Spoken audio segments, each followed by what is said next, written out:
Senhoras e senhores, bom dia. Agradecemos a presença de todos e damos início ao segundo Simpósio Nacional sobre Transformações na Retórica do Consumo. Solicitamos que, a partir desse momento, os celulares sejam desligados ou colocados em modo silencioso. Para dar início à cerimônia de abertura do evento, convidamos o professor do curso de Publicidade e Propaganda da Faixa, Sandro Torres.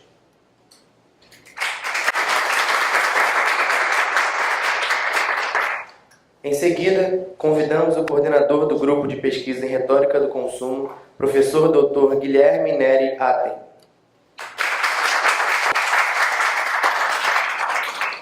Convidamos também a professora doutora Laura Graziella Gomes, do Programa de Pós-Graduação em Antropologia da Universidade Federal Fluminense, para abordar o tema As transformações sofridas pelo consumo na atualidade, sob o ponto de vista da antropologia do consumo.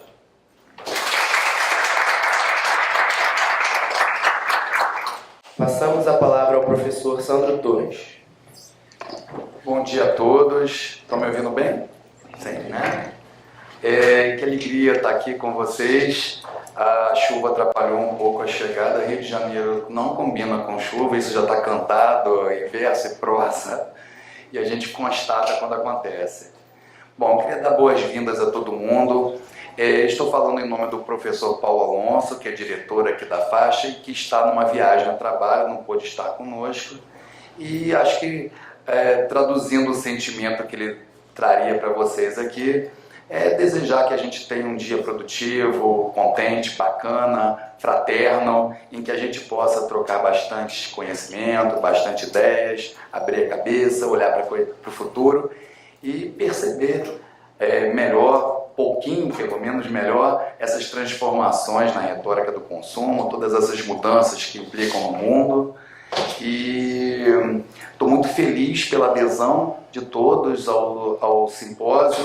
Imagino que ao longo dessa nossa primeira palestra aqui, o auditório vai enchendo, até porque muitos alunos ainda estão no primeiro tempo de aula. Na medida que os professores vão liberando, eles vão se apresentando. Estou muito feliz também representando a Faixa e representando o REC de vivenciar de novo essa parceria, né? Nosso primeiro track foi aqui também e a Faixa sempre foi muito bacana. Eu quero registrar o meu agradecimento a toda a disponibilidade de estrutura e de pessoal que a Faixa sempre desloca para que a gente possa fazer o evento. E agradecer ao Guilherme por estar aqui também tocando bronca com esse grupo de pesquisa que é tão produtivo, e agradecer finalmente a professora Laura Graziella, um enorme prazer recebê-la aqui para falar sobre o consumo, né? Estamos, acho que todos ansiosos pela sua fala. Vou passar aqui para o Guilherme, que vai mediar então essa conferência de abertura, para que ele possa depois então encaminhar a palavra para ela. Muito obrigado para todos, um bom dia de trabalho para todos nós.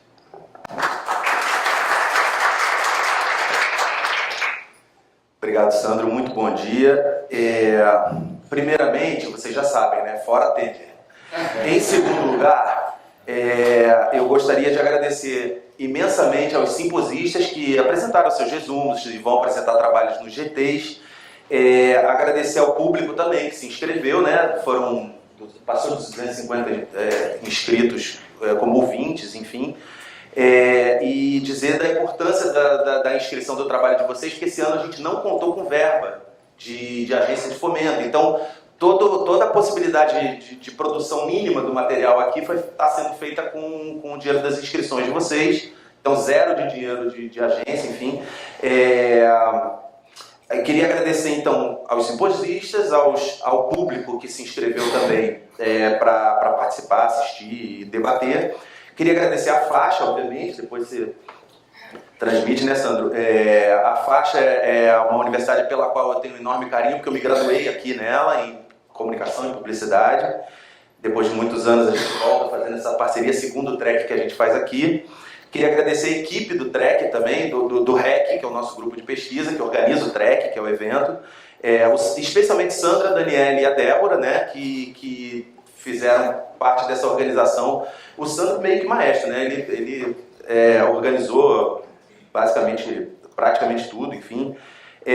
Agradecer aos conferencistas, a Laura Graziella, que está aqui do nosso lado, enorme prazer, satisfação e honra ter ela aqui com a gente, que eu já vou apresentá-la daqui a pouco. A Cláudia Pereira e o Vinícius Pereira, que vão fazer as conferências de encerramento no fim do dia, né, às 18 horas. Queria contar para vocês também um negócio que a gente nem divulgou pela internet nem nada, era legal falar aqui. Calhou da gente fazer esse ano, porque o REC esse ano está fazendo 10 anos, então é um aniversáriozinho aí de pré-adolescência do REC, a gente se sente meio pré-adolescente também, né, na maneira como a gente tenta levar as pesquisas com alguma leveza. Queria também anunciar já também que nós, do REC, do Grupo de Pesquisa de Retórica do Consumo, lá da UF, a gente participa ativamente do evento ProPesc, que é um evento da ABP2, Associação Brasileira de Pesquisadores em Publicidade e Propaganda. E eu queria aproveitar e anunciar que a gente vai ter chamadas abertas agora, até dia 29 de abril, vai ter chamada de trabalho, vai se realizar o evento, acho que é nono ano do evento, já é um evento tradicional, um evento nacional bem maior do que o nosso TREC, porque é um evento de uma associação consolidada e muito importante na área de pesquisa sobre publicidade, consumo e etc. Então, gostaria muito que vocês pelo menos dessem uma olhadinha no site da ABP2. Quem tiver interesse em mandar trabalho, está super convidado, vai ser na USP. Basicamente, os dias do congresso são 24 e 25 de maio, então o evento já está aí, batendo na porta. A gente queria fortemente convidá-los a apresentarem trabalho lá, né? Que é um ambiente maravilhoso também. Acho que a gente pode falar rapidamente aqui, a mesa de abertura a gente está fazendo agora, a conferência da Laura em seguida, já vou apresentar. Logo depois, às 10h15, a gente programou um coffee break. A gente vai tentar ser rápido no coffee break, eu sei que é difícil, né, porque coffee break é sempre muito interessante e tal. Às 10h30 a gente vai ter a primeira etapa, a primeira sessão, digamos assim, das 4 mesas temáticas, na verdade, os GTs, 1, 2, 3 e 4, de 10h30 a meio-dia e meia. Aí o horário de almoço a gente calculou, é bom deixar uma folga, a gente pensou em 2 horas de almoço, de meio-dia e meia às 2h30, às 2h30 a gente volta. Do almoço, aí a gente às 2h30 tem mais mesas temáticas, outras 4 mesas, às 5, às 6, às 7 e às 8. Às 4h30 vai ter vão acontecer 2 painéis, às 4h30, um de branded content, né, e o outro de hard news. O de branded content, com a Daniele de Castro Alves, vai fazer a mediação, né? A gente vai ter o Hugo Luchetti, que é da UMAP BBDO, que é responsável pelo case, né, da Antártica. Coisa boa gera coisa boa. Eles vão falar como é que eles estão criando essa série, essa websérie e tal. Enfim, ele vai falar disso. E o painel simultâneo de hard news, né, sobre consumo de notícias, de informações, enfim. Mediação da Ana Paula Goulart de Andrade. E a presença do Rafael Groma, que já está aí, para brilhantar o nosso evento. O Rafael vai fazer a mesa com o Genilson Araújo, o repórter aéreo, que todo mundo conhece lá da TV Globo e tal. Também vai estar aí para conversar com vocês. 17h45, um outro coffee break, né?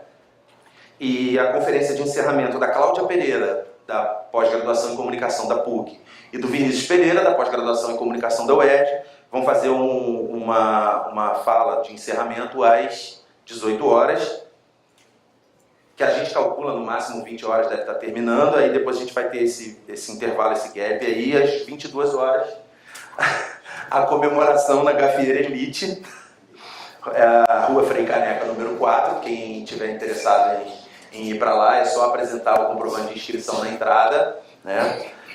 Enfim, e aí vai poder participar do evento no andar de cima, que vai ter um outro evento no andar de cima. Não, mentira, tem que ser no andar de baixo, tá certo. Enfim, eu já estou terminando, é só porque tem umas coisas que a gente precisa falar, né? Enfim, assim, por que eu falei também da programação, muito resumidamente, assim, da programação geral? Porque assim, é um evento só num dia, né? E ninguém está interessado aqui em sair mais tarde do que deveria, até para não atrapalhar a nossa comemoração, enfim. A questão é a seguinte, eu queria pedir para todo mundo ter um certo respeito, um certo cuidado aos horários, né, dentro da programação, para a gente tentar atrasar o mínimo possível, se possível não atrasar. Tá, isso aqui eu já falei. Então é isso. Eu vou... Uma interferência rapidinho. A gente tinha previsto sessões de pôsteres de trabalhos de alunos de graduação, especialmente de iniciação científica. Nós tivemos 6 trabalhos para serem apresentados e a nossa previsão é que eles estivessem expostos no pátio, mas São Pedro e a chuva não colaboraram conosco. Então nós resolvemos, por uma questão de abraçar esses alunos de graduação que estão tão interessados na pesquisa, integrar a apresentação de cada um em um GT. Então os GTs começariam, vou falar ainda com os coordenadores sobre isso, para a gente começar com 10 minutinhos de fala dos alunos dos pôsteres, e aí a gente dá sequência para cada GT. Acho que 10 minutinhos não vai prejudicar e a gente vai poder abraçá-los, então, para empurrar eles para seguir para a pesquisa, né? Eles torcer para eles crescerem rápido e virem ajudar a gente a fazer pesquisa, né? Desculpa, Guilherme. Estou combinando com ela aqui. É o seguinte, então eu vou mais uma vez agradecer, como o Sandro fez, a presença de todos vocês, a importância, já falei da presença de vocês, e a gente agora vai passar para a conferência da professora Laura Graziela Gomes, lá da Universidade Federal Fluminense, tá bom? Eu desejo a todos também um ótimo dia, um dia produtivo e, enfim, com muito afeto também. Obrigado.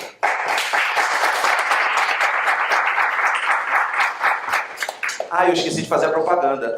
Eu trouxe o livro para falar que a gente publicou em 2014. Esse livro é fruto do grupo de pesquisa do REC, né? Tem vários autores aqui presentes, capítulos do livro, chamado Ciberpublicidade, Discurso, Experiência e Consumo na Cultura Transmediática. Hoje em dia é mais fácil comprar pelo site da editora, se alguém tiver interesse. A editora é ePapers, tá? Aí se alguém tiver interesse, pode comprar a versão digital ou impressa que eles mandam, e não tinha como deixar de falar disso. Então, eu vou apresentar a professora Laura, que já de antemão a gente agradece, está agradecendo diversas vezes, porque merece. Enfim, a professora Laura Graziela Gomes, ela é professora do Departamento de Antropologia, porque às vezes vocês mudam lá de departamento para instituto. E é professora também da pós-graduação em Antropologia lá da Universidade Federal Fluminense. E a professora Laura é uma das nossas especialistas que a gente tem aqui por perto, né, em antropologia do consumo. E a gente achou que tinha tudo a ver convidar a Laura, porque ela orienta mestrandos, doutorandos, enfim, nessa área dos estudos de consumo. E aí eu vou deixar ela se apresentar um pouco melhor. Ela também é coordenadora de um grupo de pesquisa, o NEMO, né? E aí eu vou deixar ela se apresentar e eu vou tentar comandar ali, então, a sua apresentação. Negocinho. Fica. Eu tenho um problema muito... Eu vou chegar pro lado. Tá. Mas assim, não precisa ir passando agora não. Só deixa só a primeira. Depois eu... Bom.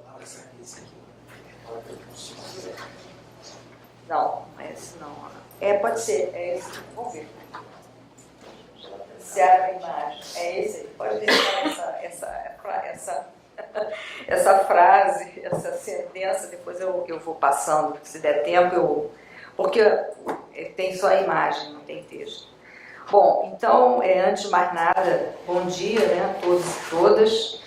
É um prazer enorme, eu gostaria de agradecer muito o convite feito pelo Guilherme Aten, com quem eu tenho assim, uma colaboração já há algum tempo, de participação de bancas, de acompanhar trabalhos dos alunos dele.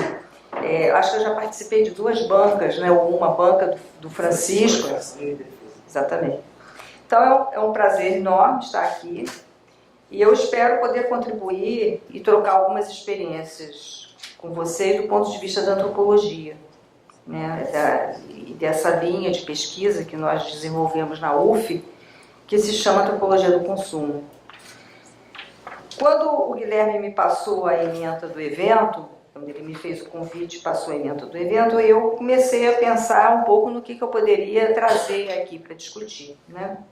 E aí eu comecei a refletir sobre as minhas experiências nos estudos de consumo e fazendo uma costura também com o que está acontecendo nesse momento no nosso país. Eu acho que tem muitas relações que podem ser feitas.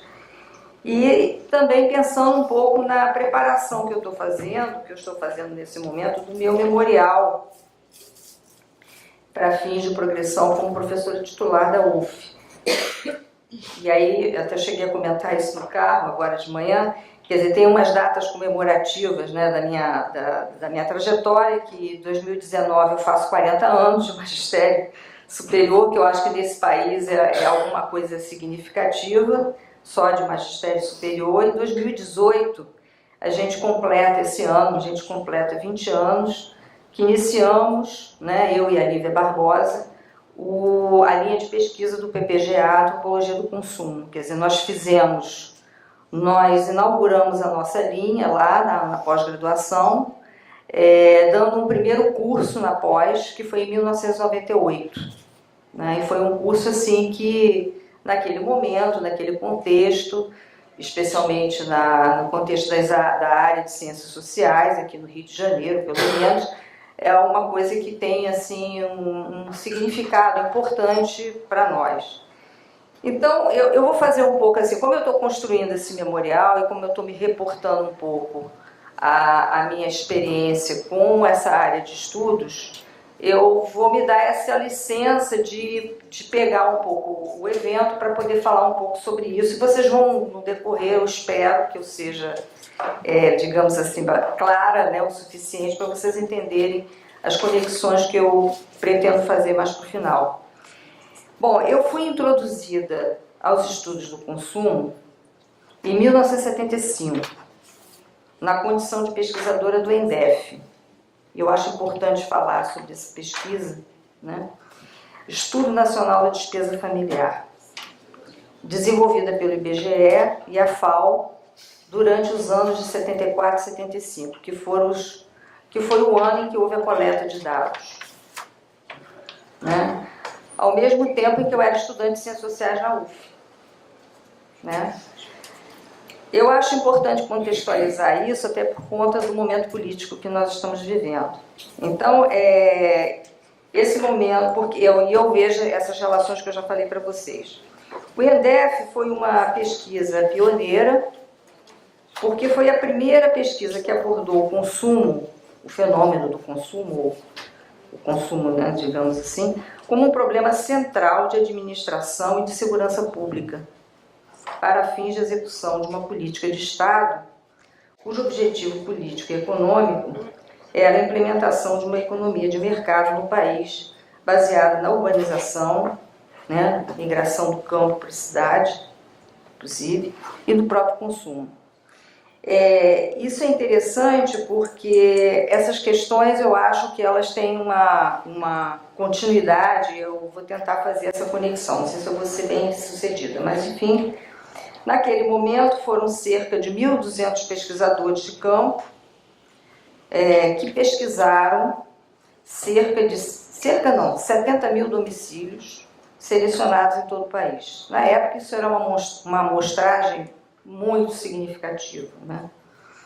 Sendo cada domicílio visitado durante uma semana inteira, 2 vezes ao dia, tendo toda a sua vida doméstica devassada, incluindo medição, pesagem das pessoas, pesagem dos alimentos antes e depois das preparações e refeições, inclusive das sobras das refeições, além da coleta de informações referente a gastos, despesas com saúde, hábitos, gastos de higiene pessoal, doméstico, mobiliário, atividades domésticas, educação, lazer, mídia, comunicação, em suma, envolvendo despesas de toda a ordem, até aquelas consideradas supérfluas, né?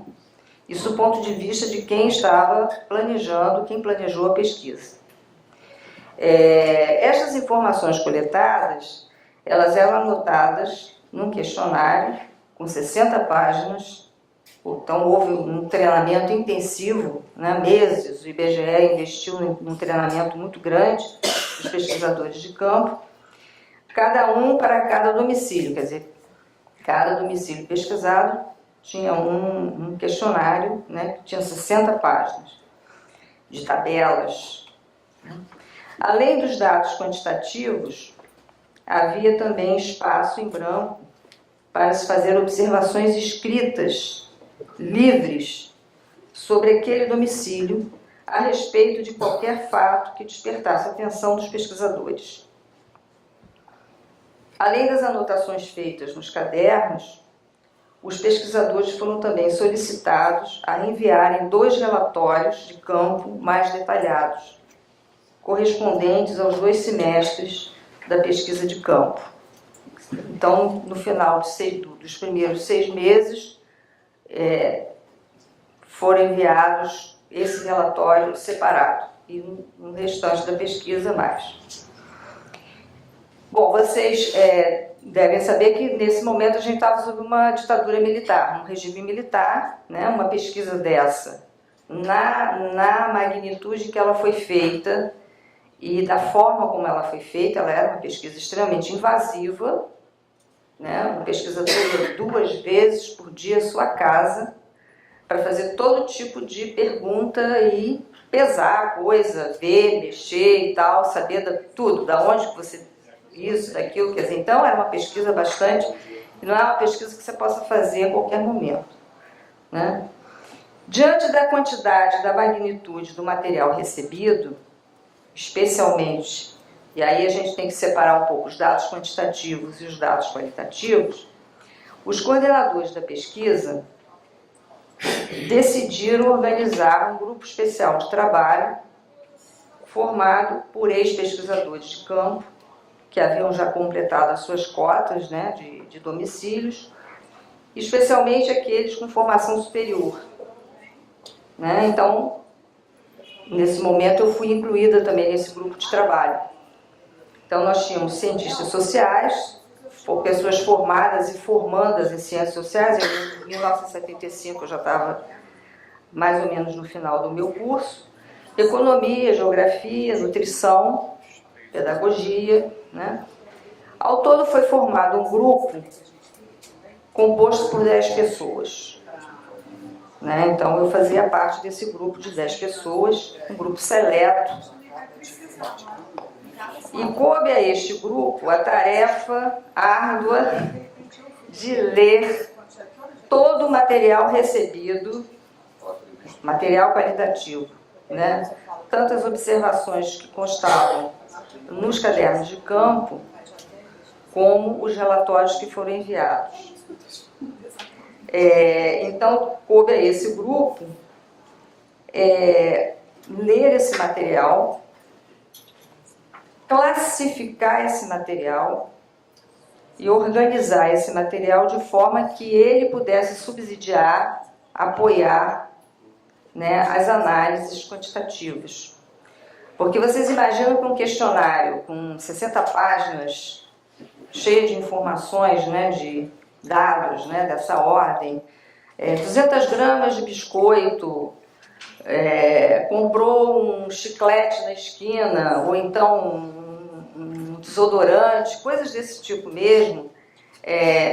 Não só tudo isso tinha que ser muito bem conferido, como também tinha que ser compreendido de acordo com determinadas matrizes, né? Não apenas teóricas, conceituais, mas contextuais, né? Digamos assim. Esses relatórios, num primeiro momento, eles serviram para dar essa contextualização, né? Que a gente precisava para ajudar o pessoal lá o pessoal que estava processando os relatórios, porque naquela época era digitação, né, em cartão, as pessoas faziam esse serviço de madrugada, né? No dia seguinte a gente recebia aquelas pilhas para poder conferir aquilo, e a leitura dos relatórios ia ajudando a, inclusive, fazer determinados acertos, né?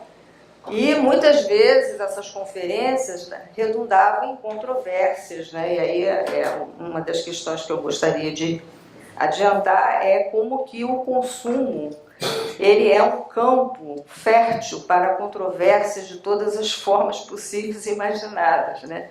E aí começavam as controvérsias, né? E eu acho que é interessante que o grupo teve uma importância muito grande no sentido de demarcar determinados limites, né? Eu vou falar uma das controvérsias, já adiantando um pouco. Por exemplo, um determinado questionário localizado como sendo de um domicílio no ABC Paulista, constatou-se que a família, né, comeu, digamos assim, uma proteína animal que não estava muito bem definida, né? Porque o pesquisador chegou de manhã para fazer a pesagem dos alimentos que seriam preparados para o almoço e não viu nenhum tipo de animal, nenhum tipo de carne, digamos assim, à amostra. Quando ele chegou à tarde, ele constatou nas sobras que havia tido uma refeição de carne. E ele perguntou, mas de onde que veio essa carne? O nível de inquirição, né? Aonde que vem essa carne? E as pessoas ficaram constrangidas de dizer que carne era aquela. E começaram a rodar em círculo, não, é uma preá, não sei o quê, tarará. E ficou uma situação meio complicada, que no questionário ele faz a tal observação que tinha uma página para cada dia em que o pesquisador podia fazer a tal da observação. Ele disse, olha, está estranho essa carne apareceu, não é de troca, não é de doação, não é de dádiva, porque essa questão da dádiva também eu vou falar bastante, mas é alguma coisa que a gente não soube localizar e eles não quiseram falar. Tempos depois, no outro relatório, aquele relatório separado, esse mesmo pesquisador, quando ele faz o relatório dele, ele diz então que ele ficou sabendo que se tratava de rato. Aquela família tinha comido rato de esgoto. Isso na época deu uma confusão danada e evidentemente que houve lá uma série de procedimentos para que isso não vazasse para a imprensa e tudo mais, mas nós, enquanto pesquisadores, a gente fez uma reunião e disse assim, não, peraí, mas como é que isso vai sair na tabela?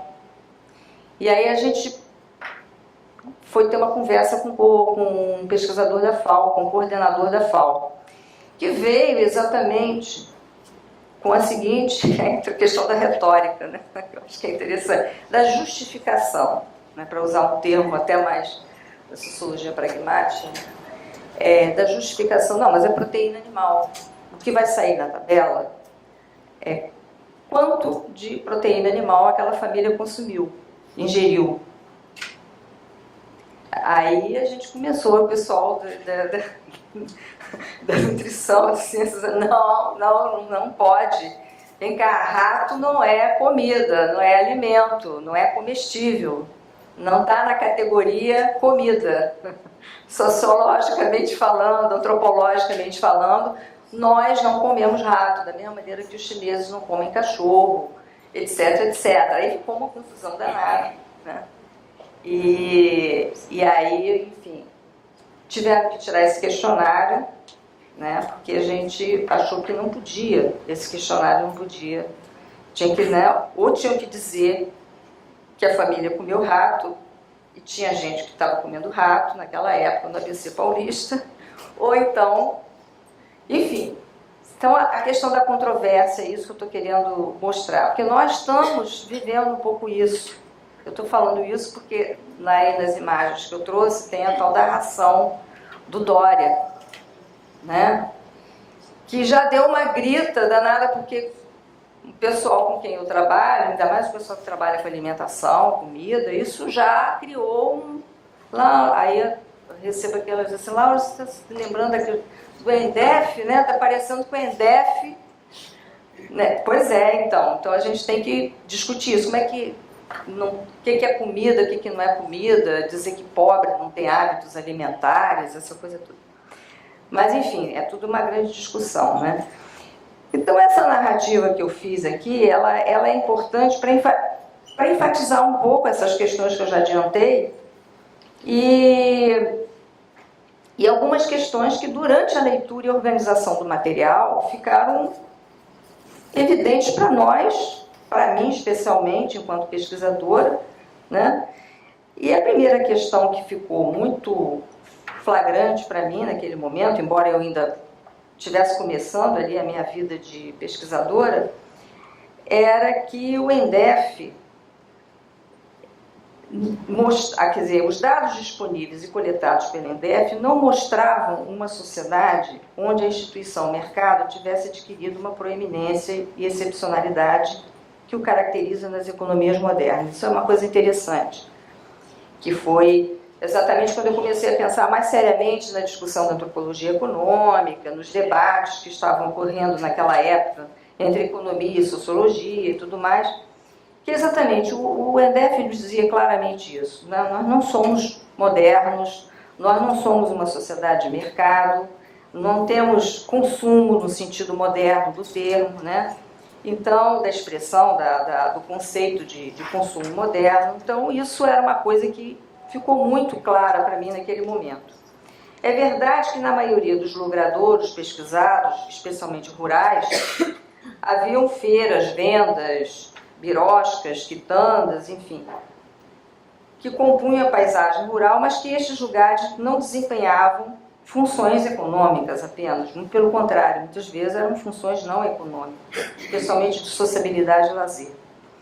Em suma, na grande maioria dos domicílios pesquisados prevalecia um regime de domesticidade, cujas práticas envolvidas eram ainda muito pouco monetizadas. Questão do dinheiro.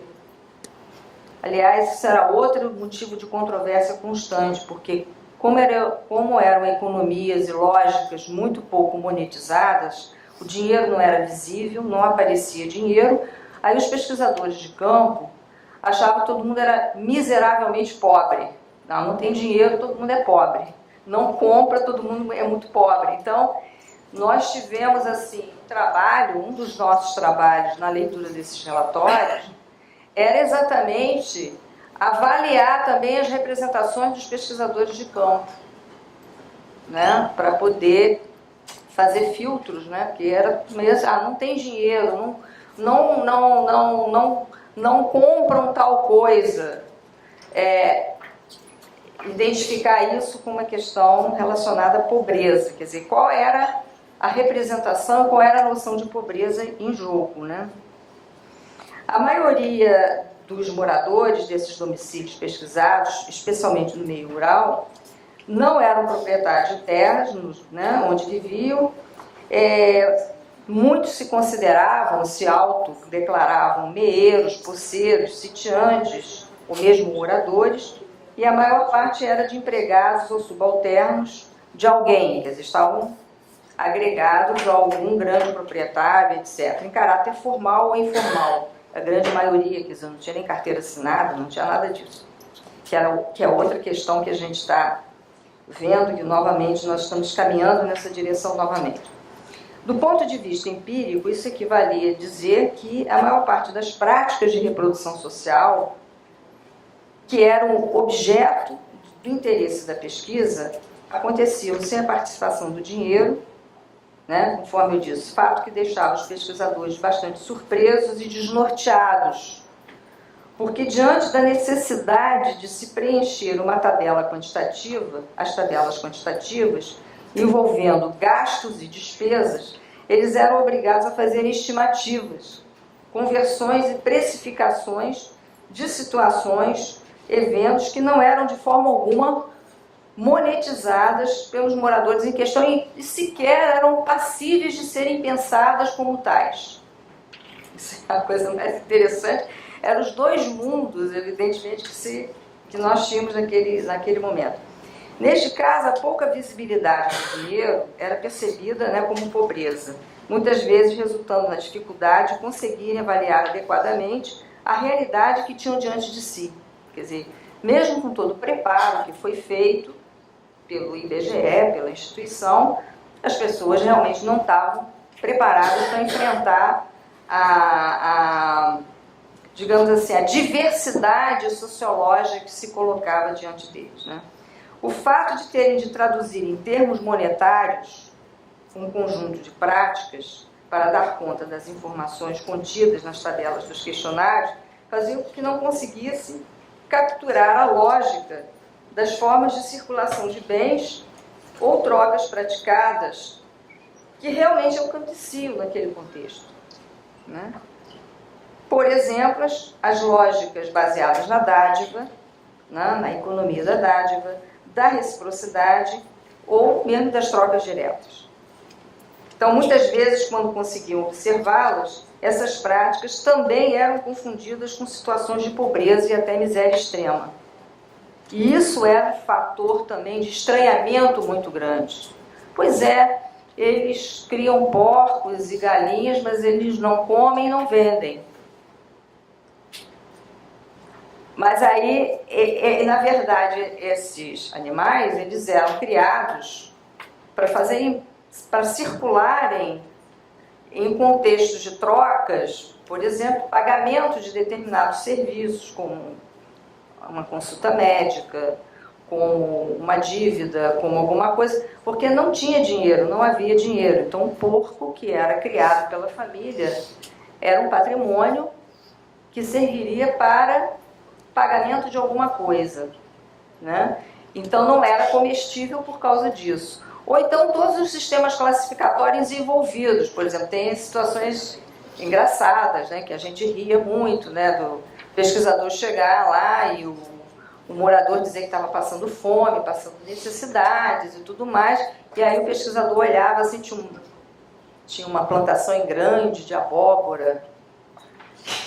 E aí o pesquisador disse, mas o senhor não vai comer essa abóbora, fazer ela ensopada e tal? E o morador fica indignado, disse, mas isso não é comida de gente, isso é comida de bicho. Isso é comida que eu dou para o meu porco. Quando tem criação, eu dou para o porco. Eu não vou comer abóbora. E aí o pesquisador escrevia isso. Quer dizer, eu estou dizendo isso para vocês porque eu li esses relatórios, né? E isso tudo está vindo muito assim à mente, né? Nessa recuperação, nessa anamnese que eu estou fazendo, o quanto havia um choque não só de sistemas e lógicas e práticas, mas de representações realmente de mundo, né? Então, quer dizer, eu estou falando tudo isso porque eu vou pular aqui. Quando muitos anos mais tarde, então, o quadro esse, né? Então você tinha uma situação que estava sendo feita, essa pesquisa ela tinha um projeto político, né? Que eu deixei um pouco claro. Então, depois de muitos anos mais tarde, quando eu voltei ao tema do consumo, como professora da UF, né, junto com a Lívia, aí eu já tinha saído do IBGE e tudo mais, e nós decidimos fazer justamente o nosso grupo e a nossa linha de pesquisa. Uma coisa que nós duas conversando, né, com essas experiências todas que cada uma tinha tido ao longo do tempo, a nossa questão basicamente era discutir tomar o consumo como fato social total. Quer dizer, a gente não pode pensar que o consumo, para nós, antropólogos, fosse apenas um aspecto, né? Era um processo, né? A gente desenhou muito isso, né, para os nossos alunos, orientando, era um processo que podia começar de uma determinada maneira, chegar a outras, mas não se resolvia num único momento, né? Seja na aquisição, seja na posse, seja na forma como você construía uma série de significados e sentidos, enfim.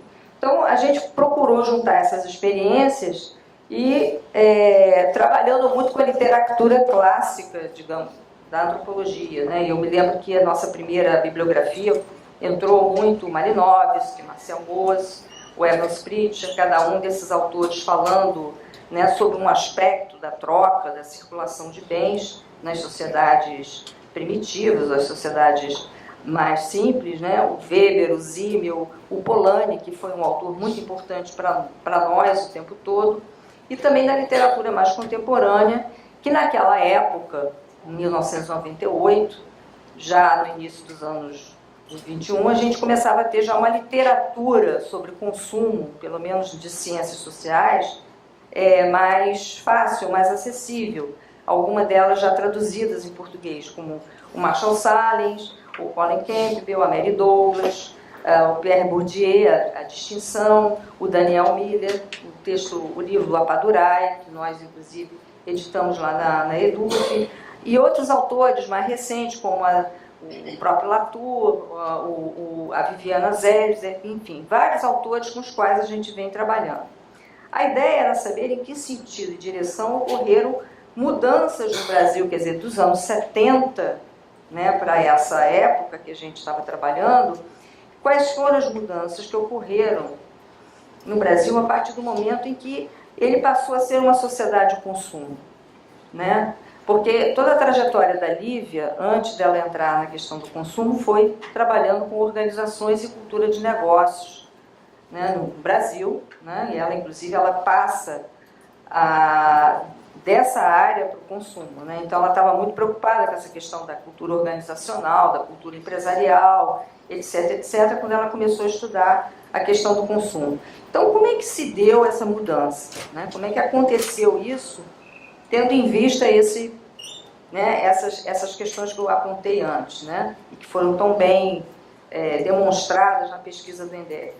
De que formas práticas e relações sociais passaram a ser monetizados, tornaram-se serviços que exigem a contratação de profissionais, experts e peritos. Quer dizer, você tem a passagem de uma sociedade que a questão dos sistemas peritos não era tão valorizada e que passa a ser a partir de um determinado momento. E ela estudou isso, a questão da meritocracia, né? Quem conhece o trabalho dela sabe bastante, né, a respeito da importância que ela conferiu a essa discussão, que hoje também é já uma questão controvertida. Quando se fala de meritocracia, hoje você já tem toda uma grande controvérsia em torno disso. Mas ela, naquela época, ela estava interessada exatamente na formação desses quadros, né, profissionais que vão para as empresas trabalharem na área e que fazem parte desse sistema perito, que é a administração e tudo mais. Uma outra coisa, já estou terminando, cultura de negócios, que era tema da pesquisa da Lívia, e que promoveu transformações importantes, não apenas na relação capital-trabalho, mas, sobretudo, alavancou e conferiu mais poder e reconhecimento ao próprio consumidor. Quer dizer, o consumidor no Brasil, seja ele urbano, seja ele de origem rural, passa a ter uma visibilidade social completamente distinta dos anos anteriores. Outro aspecto trabalhado em nossos cursos, e que mereceu também bastante, foi objeto assim, de muitos trabalhos e muitas pesquisas, foi as diferentes conexões entre materialismo e moralidade. Quer dizer, quando a gente começou a trabalhar, falar em consumo era um Deus nos acuda, né? As pessoas logo achavam que você estava, pelo menos na área de ciências sociais, não estou dizendo na área de comunicação, mas assim, era como se você estivesse trabalhando com o diabo na igreja, né? Então era uma loucura, inclusive os nossos próprios pais. Então havia uma conexão muito grande entre consumismo e ausência total de moralidade. E a gente vai tentando mostrar no decorrer do tempo como que essas conexões são muito mais complexas. E como que nos tempos contemporâneos, no momento que nós estamos vivendo, muito pelo contrário, o materialismo, determinadas formas de materialismo, assumem, né, expressões de moralidade muito evidentes na sociedade, né? São verdadeiras, são fundamentais, inclusive. De que forma e em quais contextos o consumismo pode ser no Brasil usado ao mesmo tempo como acusação, mas também de reconhecimento e empoderamento de categorias de pessoas, de grupos que até então eram invisíveis ou tratados de forma assimétrica. Isso a gente viu muito claramente durante o governo Lula, né, a questão da nova classe média, né? Não só do ponto de vista do marketing político que foi feito, mas também da própria maneira como as pessoas se apresentavam, determinadas categorias de pessoas se apresentavam na arena pública, invocando inclusive essa identidade. Eu tenho uma aluna que trabalhou muito com isso, com essa questão da nova classe média. Tendo em vista as novas tecnologias e a explosão de gadgets, né, todo tipo de objeto, né, que explode no nosso mercado, como que essa nova ordem de engajamentos e agências que esses objetos instalam nas relações sociais, públicas, privadas e íntimas, como pensar os novos regimes de self. O problema da identidade e das distinções entre humanos e não humanos, animais e coisas, começa a adquirir também uma importância muito grande, né? Sobretudo das identidades que, para obterem reconhecimento, dependem em grande medida do consumo de determinados bens, né? Então, eu, por exemplo, agora estou trabalhando com questões de gênero. Aliás, muita gente está trabalhando com questões de gênero, está todo mundo envolvido com questões de gênero. E gênero remete muito à questão do consumo. Então, quando você trabalha, por exemplo, com determinadas categorias LGBTs, por exemplo, os transgêneros, a questão do consumo é fundamental, porque tem uma dimensão da transgeneridade para determinados grupos de transgêneros, que é a questão da passabilidade. Não há como você ser aceito ou a própria pessoa aceitar a sua transgeneridade se ela não se enquadrar no regime ainda binário de apresentação de si no espaço público. Isso tem a ver com a questão de violência, isso tem a ver com a questão da transfobia, ou seja, tem uma série de condicionantes que impõem, que constrangem essa pessoa a ser consumidora de determinados produtos. E, por exemplo, a questão do hormônio é fundamental. Estou terminando. Então, já no final da primeira década do século XXI, com os problemas crescentes relacionados ao meio ambiente, também começamos a observar uma mudança importante em relação ao consumo. Pois quanto mais o acesso aos bens materiais se expandia entre os segmentos da população que obtiveram mobilidade social, nível de renda, etc., aumentou e se acelerou o processo de afirmação de desigualdade simbólica. Nós também tivemos isso e é uma grande controvérsia a respeito disso no Brasil, a questão da distinção. E hoje a gente vê politicamente por que há um ressentimento muito grande em relação às próprias políticas de mobilidade social que houve no país nos últimos anos. A questão dos aeroportos, de tudo, né? Porque isso, no que houve uma certa igualdade, a necessidade, como nós somos uma sociedade historicamente hierárquica, não, mas eu tenho que ser diferente de você, eu tenho que ser melhor do que você, então houve um investimento muito grande na questão da desigualdade simbólica. Uma espécie de corrida pela distinção, o consumo da distinção, pelo menos no Brasil, em reação à política econômica do governo petista, etc, etc. Nesse sentido, de certa forma, o não consumo passou a ser parte dessa política da distinção. É engraçado, que aí você não é consumista exatamente para você ser mais plus, né? Outra discussão importante, então, nesse sentido, de certa forma, o não consumo passou a política da distinção, enquanto o consumismo de alguns grupos começava a ser visto como um problema social, né, e político, não exatamente pelos críticos do capitalismo, mas pelos próprios capitalistas radicais. Outra discussão importante, que aliás foi o tema do último ENEC, foi a retomada das relações entre alimentação e culinária. Por isso que eu comecei pelo ENEC. Novamente, a alimentação, um prato de comida, virou um tema político, de debate político e de muitas controvérsias em múltiplas frentes. Então, você tem um problema das moralidades, você tem a questão econômico-política dos agrotóxicos, dos transgênicos e de uma série de coisas que estão num prato de comida. O desconhecimento da origem, né? A questão das sementes, ou seja, agricultura familiar versus indústria alimentar e todos os efeitos colaterais. Você tem tudo isso num prato de comida, resumido num prato de comida. Nesse sentido, a experiência de ter trabalhado na ENDEF me deu a chance de retomar algumas dessas questões e colocá-las novamente em perspectiva. Finalmente, é importante ressaltar a importância crescente das controvérsias para se conhecer e obter informações sobre determinados bens e produtos, especialmente a questão da sua origem, como eu falei. A propaganda pura e simplesmente favorável não suscita curiosidade pelo produto. Isso é uma questão que eu estou achando muito interessante.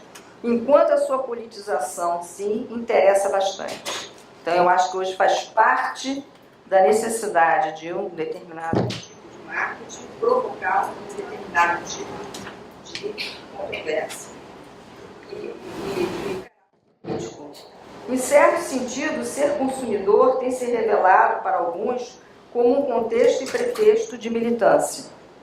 Neste caso, a alimentação ela é bastante ilustrativa e eu poderia citar inúmeros outros casos. É interessante que a situação tenha se invertido no âmbito da própria política, na medida em que cada vez mais a controvérsia vem se pautando pela propaganda, publicidade, como, por exemplo, a questão das fake news, e não mais pelo engajamento na discussão e no debate através dos argumentos. Será que eu teria tempo de colocar pelo menos as últimas imagens relacionadas à política, já que eu tive que pular muita coisa? Não, a imagem eu queria falar dos capas da Veja, que merecem um trabalho. Eu ia falar dos trabalhos, né, da questão do trabalho, mas enfim, isso aqui é interessante, né?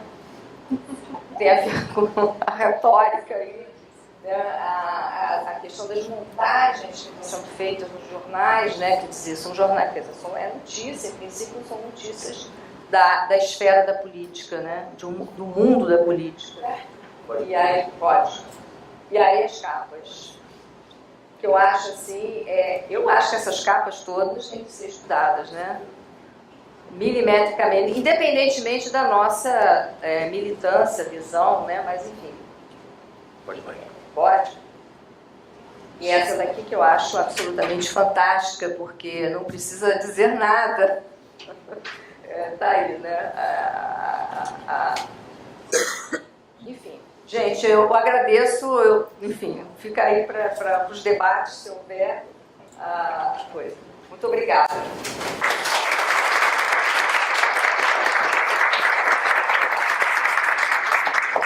Obrigado, Laura. A gente vai abrir para perguntas, comentários, ou, enfim, para a plateia. A gente está pensando em... Vamos pensar aqui nos 20 minutinhos no máximo de debate para a gente poder ir para o papo 3. Eu não te passei. Não. Eu fui um bom chato, assim. Não. Bom. Sim. Antes de abrir para se alguém quiser perguntar alguma coisa para a Laura... queria pedir encarecidamente que quando a pessoa for fazer a pergunta, que faça bem objetivamente, bem rápido, para dar tempo de outras pessoas perguntarem, né? Vamos lá, quem? Ali, por favor. Acho que, de repente, se tiver mais de uma, a gente pode tentar agrupar, né, para otimizar. Você quer... Começa falando seu nome e tudo, se possível. Bom dia, eu sou Daniele. Não quer levantar, não? Não, tudo bem. Bom dia, eu sou Daniele, eu sou mestranda do programa de pós-graduação em comunicação da UERJ e o que me chamou a atenção numa fala da Laura é que ela mencionou, o que eu acho raro, essa questão dos humanos e dos não humanos. Isso me interessa muito e quando você fala dos humanos e não humanos, qual é a sua opinião em relação à interação desses humanos e não humanos no consumo? Quais são as possíveis interações? Né? Porque você falou, inclusive, que são coisas diferentes. Essa pergunta. Ótimo. Tá clara? Acho que sim. A gente vê se tem mais alguém, senão a gente já pode... Tem mais um ali, Adler. Bom dia a todos e todas. Eu sou Adler, sou aluno do programa de pós-graduação em mídia cotidiana da UF. Nessa sua pesquisa, eu queria saber, essa da década de 70, você falou a respeito da abóbora e tal, eu queria saber se você reparou entre as famílias algum tipo de status em relação ao alimento que elas estavam consumindo, uma família em relação à outra. Na ideia de se mostrar, ou então uma ideia de ter uma ideia de superioridade, alguma coisa de distinção, alguma coisa do tipo. Tem mais alguém que queira aproveitar agora? Senão a gente passa para a Laura comentar e aí a pessoa vai pensando mais um pouquinho, né? Aí. Pode ser, Laura? Pode. Aproveitar os três. Começar pela pergunta da Daniela. Daniela, esse tema hoje da relação humanos e não humanos é um tema né, quentíssimo, digamos assim, especialmente na nossa área lá da antropologia, porque você tem assim, que, bom, do lado humanos você já tem uma complexificação muito grande por conta da questão das identidades, da explosão da ideia, né, da implosão de uma determinada noção de identidade, aquela representação, né, tanto quanto moderna ainda, iluminista, né, o eu estável, coerente, unitário e tal, que implode e agora você tem, né, uma instabilidade como sendo a marca desse novo regime de self, digamos assim, para usar até uma categoria do Nicholas Rose, né, que vai falar muito dessa questão dos regimes, né? Você hoje constrói regimes de self. Aqui eu sou assim, ali eu sou assado, tem toda a discussão da performance, enfim, o próprio conceito de humano, ele está cada vez mais sendo relativizado, né? Ou implodido, ou fragmentado, enfim. E aí quando chega nos não humanos, você também tem uma implosão, né? E tem formas muito complexas de engajamento, né, com esses objetos, sejam coisas no sentido materialidades, sejam animais. Então você hoje tem uma discussão interessante, que é a questão do interespecificismo, né? Inclusive o filme que ganhou o Oscar, né? A Forma da Água, tem uma discussão sobre isso, todo mundo, né? Interespécie, amor interespécie, essa coisa toda. Quer dizer, então você hoje tem isso. Nós temos colegas, por exemplo, que trabalham com a ideia de família, né, com formatos de família que não inclui humanos. É um humano tutor dos seus gatos, cachorros, enfim, tem toda uma questão. Você não é mais dono de cachorro, você é um tutor. Você adota. Inclusive, tem toda uma militância dentro, né, desse conjunto de questões, né, que o próprio consumo coloca, de que não se deve comprar animais. Né? Animais você adota. Então, lojas de animais deveriam ser proibidas. Relação monetária. Olha só, você está querendo hoje no consumo como uma forma de, a gente diria, de vanguarda do consumo, você desmonetizar, né, determinadas relações que até então eram monetizadas. Você comprava um gato, você comprava um cachorro, achava normal, né? Então isso está sendo tudo, todas essas relações entre coisas e objetos e outros animais estão sendo muito revistas eticamente, moralmente, e também tem a ver com a questão do ambientalismo, das novas moralidades que também estão regendo as nossas relações ou as nossas representações sobre a questão do meio ambiente. Né? Então, tem toda uma discussão aí, né, sobre você reaproveitar as coisas, aí entra na ordem das coisas, né? Reaproveitar as coisas, você reciclar, toda a ideia de sustentabilidade hoje, uma parte dela pelo menos, tem relação de como que você pode reaproveitar, doar. Então a própria ideia do descarte é uma ideia que precisa ser mais discutida, né? Então tem já existe uma discussão sobre o lixo, que já vem desde os anos 90, e nós temos uma colega nossa, do nosso grupo, que é a Fátima Portillo, né, que trabalhou pioneiramente com essa questão, né, dessa primeira geração, dessa primeira leva que vai pensar a questão do lixo como um problema político e um problema ambiental, né, mas também como uma questão do consumo, trazendo também um debate para dentro da questão do consumo. Mas hoje você já tem uma ampliação disso, né, porque o próprio lixo vira também um negócio, né, um meio de vida das pessoas. Então há uma série de engajamentos existentes com o mundo do lixo, com esse universo do lixo, né? Porque também é um lixo diferenciado, se a gente for pensar em termos de grandes cidades, grandes metrópoles, regiões da cidade, então tem uma questão aí também da própria qualidade do lixo, né, que passa a ser classificado de forma... Ou seja, há uma complexificação cada vez maior que torna realmente a nossa relação humanos e não humanos extremamente problemática e extremamente instável. Né?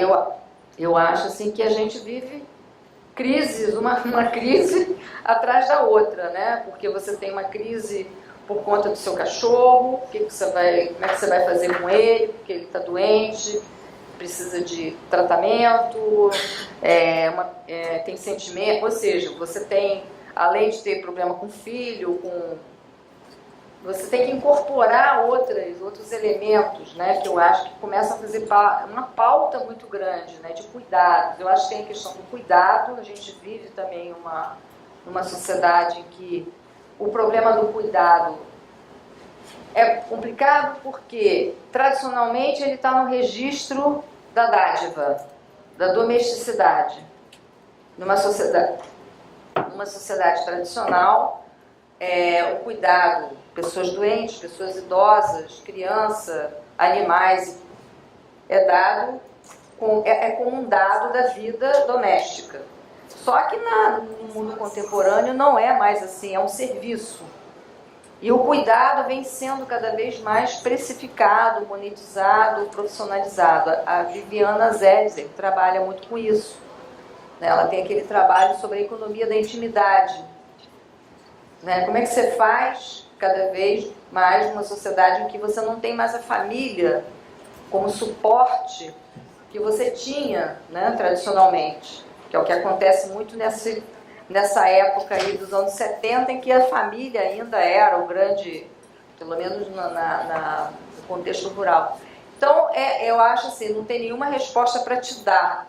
Eu tenho assim tantas perguntas que podem redundar em muitas pesquisas e muitas pesquisas interessantes, né? Porque você tem muito material para você poder pensar isso, né? Tem a internet das coisas, está chegando, quer dizer, então cada vez mais a gente se relaciona com as pessoas, com os outros humanos através de coisas. Haja vista a nossa relação aqui com o celular, que é muito mais próxima do que a relação que eu tenho com o filho, fisicamente falando, né? Eu vejo muito mais o celular do que o meu filho, né? Eu falo com ele através do celular, mas a presença dele... Você está entendendo? Quer dizer, tantas coisas mudaram, né? A gente passa muito nosso tempo na tela, né? Diante de uma tela, do que realmente com as pessoas. Então, que pessoas que realmente, que corpos são esses que realmente a gente está... Aí eu acho assim que dá muito pano para manga. Pode fazer um track só sobre essa relação, né? Que eu acho que dá muita coisa. Sobre a sua pergunta, eu não sei se eu entendi bem, porque veja bem, no meu caso, eu trabalhei com um material que foi produzido pelos pesquisadores de campo. Então nós tínhamos que trabalhar com as representações desses pesquisadores, não exatamente com o que acontecia na casa, nos domicílios, porque nós não tivemos acesso a todos os domicílios. Então, grande parte do material que a gente leu na época mostrava exatamente essa barreira que havia entre a compreensão dos administradores, dos administradores públicos, das instituições, né, no caso representadas pelo IBGE, pelo governo, né, sobre o que era alimentação, o que era comestível, o que não era comestível, o que poderia ser e poderia não ser, com as representações de fato e com as práticas de fato que aconteciam na realidade. Né? Por exemplo, a questão do rato causou muita polêmica na época, exatamente porque nós ficamos sem saber, afinal de contas, se aquela família, por exemplo, ela comia por uma questão assim, de emergência nutricional, ou se ela encontrava algum tipo de prazer no fato dela consumir o rato. Quer dizer, a gente ficou sem saber disso, porque nós não tivemos acesso a essa família, né? Nós só tivemos a informação de que eles ingeriram, né, o rato. Com relação à questão importante da pesquisa, que eu acho que ela foi importante para a discussão na área de nutrição, foi exatamente essa questão dos hábitos alimentares. O que se observou muito e que foram feitos vários estudos foram que a população brasileira, de modo geral, ela possui hábitos alimentares. Ela define muito claramente o que é comida e o que não é comida. E que isso é um critério fundamental que tem que ser reconhecido por qualquer governo, né, que se apresente para fazer qualquer tipo de política de Estado relacionada a essa esfera. Então dizer simplesmente, eu vou dar isso aqui porque eu considero que isso é bom, não faz sentido, porque a comida ela é uma categoria culturalmente construída. Então tem a história da abóbora que eu contei, que eu falei aqui rapidamente. Para nós aqui, para muitos de nós aqui, a ingestão da abóbora vai muito bem, obrigado, cabe como alimento. Não o alimento principal, não a mistura principal, mas como, né, uma contrapartida, digamos assim. Agora, naquele contexto ali, ela não era sequer comestível, considerada comestível. Ela era designada, classificada como comida de bicho. E aí a pessoa realmente era verdadeiro quando ela disse, né? Segundo um pesquisador, tá? Que ela realmente estava passando necessidade, fome, porque ela não tinha o que comer. Para ela, realmente não tinha o que comer. Entendeu? Então isso é muito interessante, porque quando você vai trabalhar com alimentação, a diferença entre culinária e alimentação tem essa fronteira, né? Porque você está trabalhando com construções, digamos assim, classificatórias muito diferentes, né? Não sei se eu respondi a tua pergunta, mas foi muito importante porque foi o primeiro momento que você trabalhou com a ideia de hábitos alimentares. Inclusive, a partir dali, o IBGE começou a pensar nisso, as FOPs posteriores fazem a coleta desse tipo de informação, e você, a partir dali você teve uma questão importante também, que foi a cesta básica. A ideia da cesta básica surgiu no INDEF, de que você tinha um conjunto de alimentos que eram mais ou menos universalmente considerados pela população brasileira como sendo alimentos básicos, considerados fundamentais, sem o que aquelas pessoas poderiam dizer que elas estariam passando necessidade. Por exemplo, a ausência do arroz, do feijão, do fubá, da farinha, etc., poderia marcar para o pesquisador, olha, nós estamos numa situação de carência alimentar, porque para nós esses alimentos são fundamentais. Se nós não temos acesso a eles, então a gente realmente está passando fome. Não é o que tem ali no jardim da minha casa, viu, né? Não, é isso que é. Então, nos anos subsequentes, essa questão foi considerada uma questão importante, relevante. Então, tem a questão do preço da cesta básica, o cálculo do salário mínimo ser feito a partir daí, quer dizer, tem todas essas injunções que foram sendo feitas, entendeu? No reconhecimento de que existe um princípio, alguns alimentos que são considerados fundamentais para nós, né, do ponto de vista da população, né? Se bem que isso também está mudando hoje, que você tem várias controvérsias, né? Porque o açúcar é veneno, porque comer farinha, não sei o quê, comer feijão não pode, coisas desse tipo, né? Então,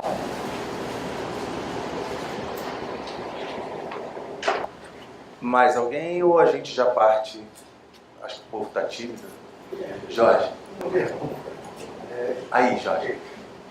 Bom, bom dia, prazer, Laura. Jorge Tadeu, sou professor da faixa e trabalho no IBGE, você citou tanto aí Ah, que bom, que bom. na área de marketing do IBGE.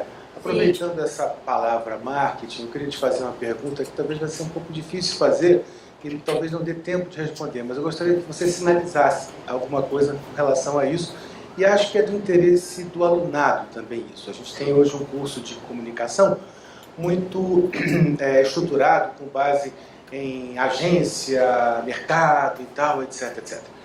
Você está falando sobre uma coisa importantíssima, que é a antropologia do consumo, e assistindo a tua palestra, aliás, parabéns pela sua exposição, né? Aliás, cheguei à conclusão que tem que levar para o IBGE isso aí, que precisamos considerar rato na cesta básica agora. É urgente a gente considerar, porque do jeito que tem das coisas... Bom, enfim, para ser objetivo. Eu me lembrei de uma frase do John Maynard Keynes, quando ele diz: existem fatores não menos importantes na economia no eixo da demanda e que precisam ser estudados. Fatores subjetivos que precisam...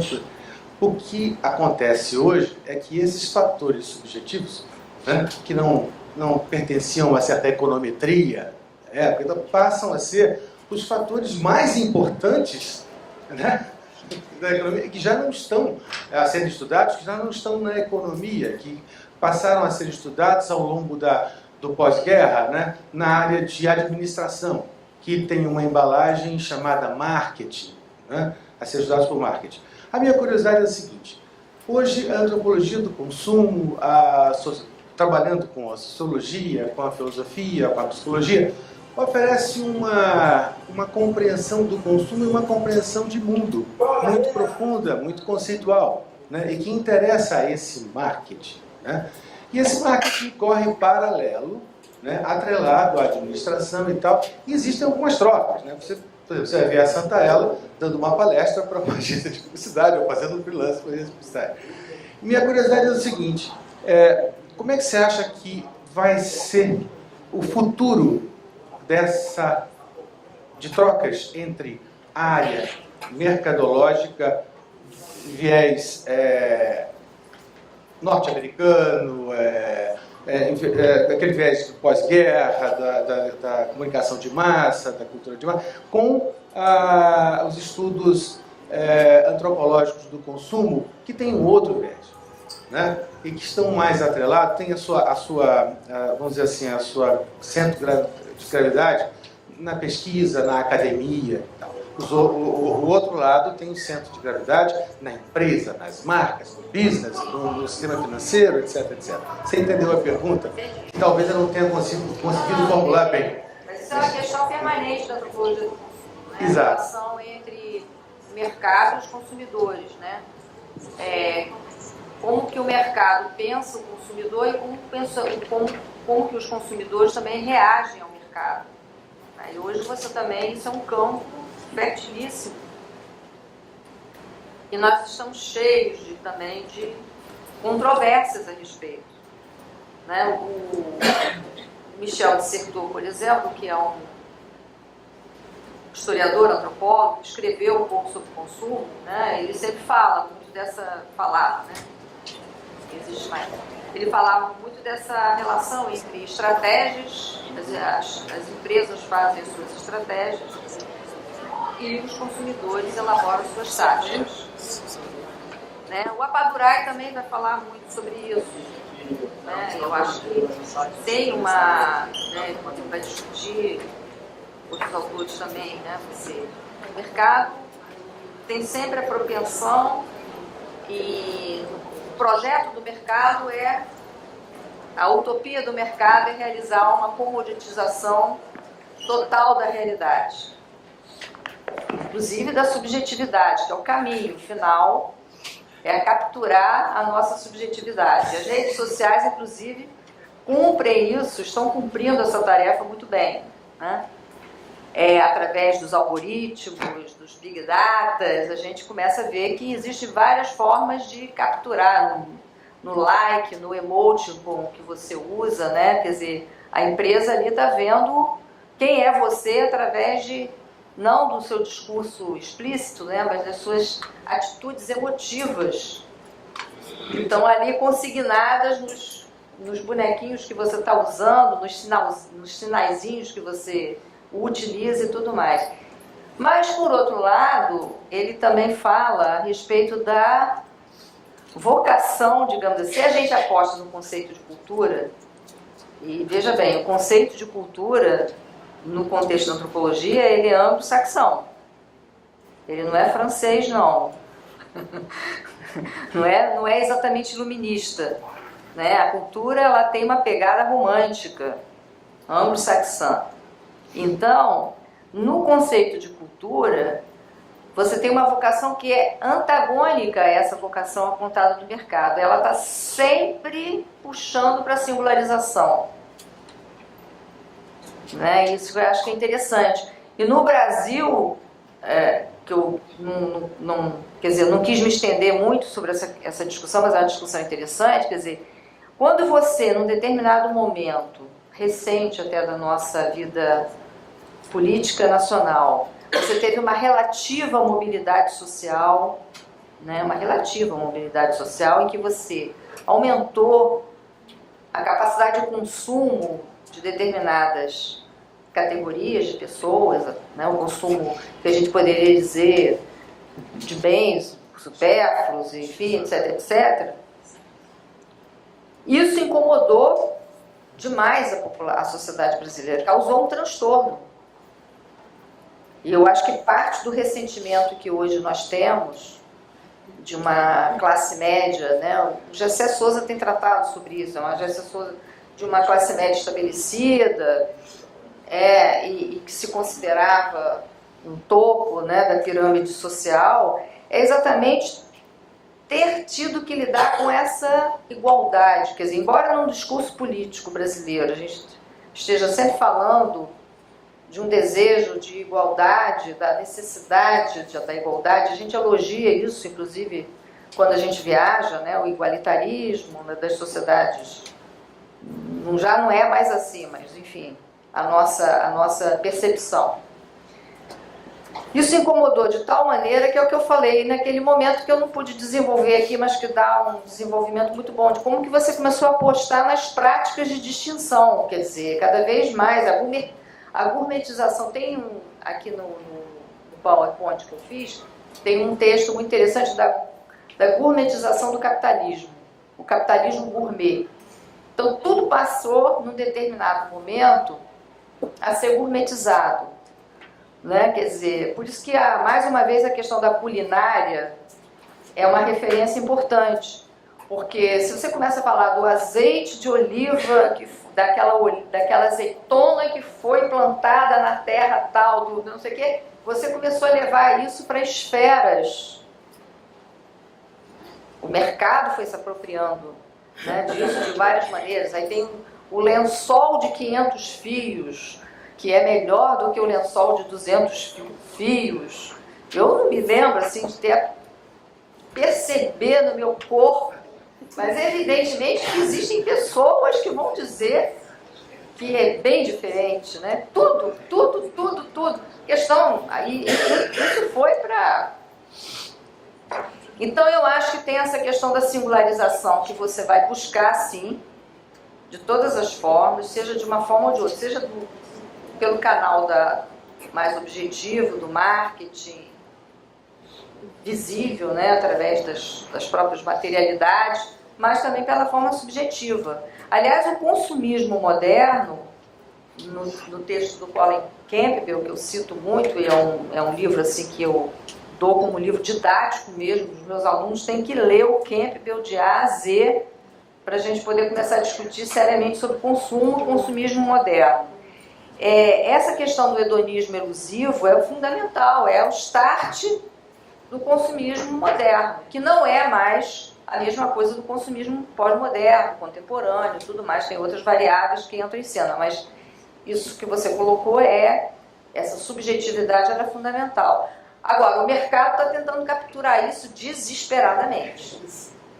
Isso aí é uma coisa interessante.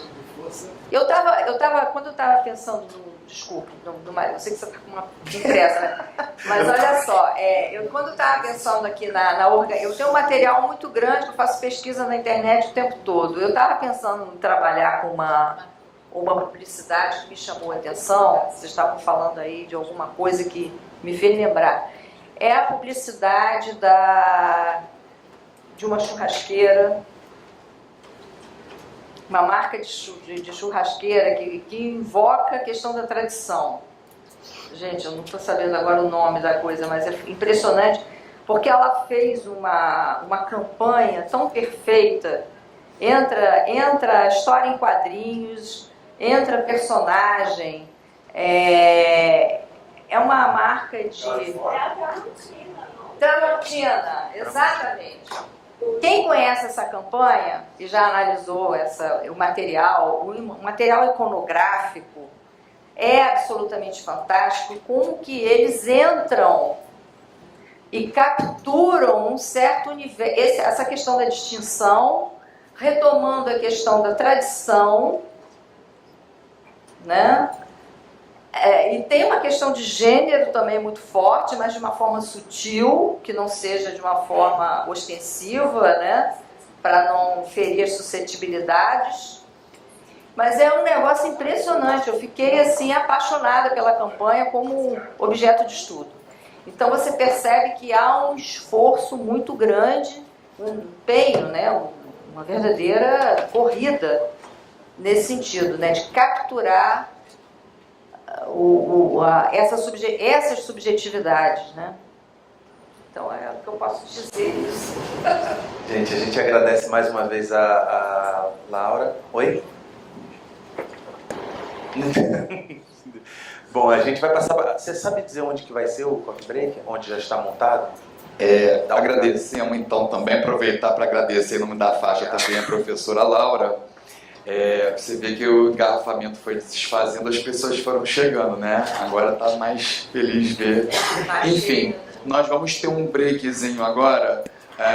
Os professores da faixa e os apresentadores de trabalhos do TREC são convidados para um coffee break aqui na sala 13, que é a sala aqui do lado, sai aqui pela frente mesmo.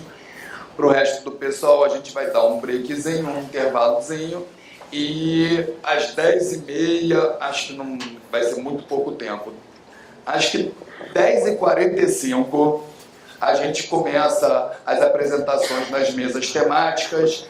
As salas são 21, 22, 23 e 24, respectivamente para o GT1, 2, 3 e 4. Tá bom? Fica aqui no segundo andar, as pessoas podem subir a escada no segundo andar do lado de lá, da faixa 21, 22, 23 e 24, GT1, 2, 3 e 4. Muito obrigado, professora Laura. Bem-vindos.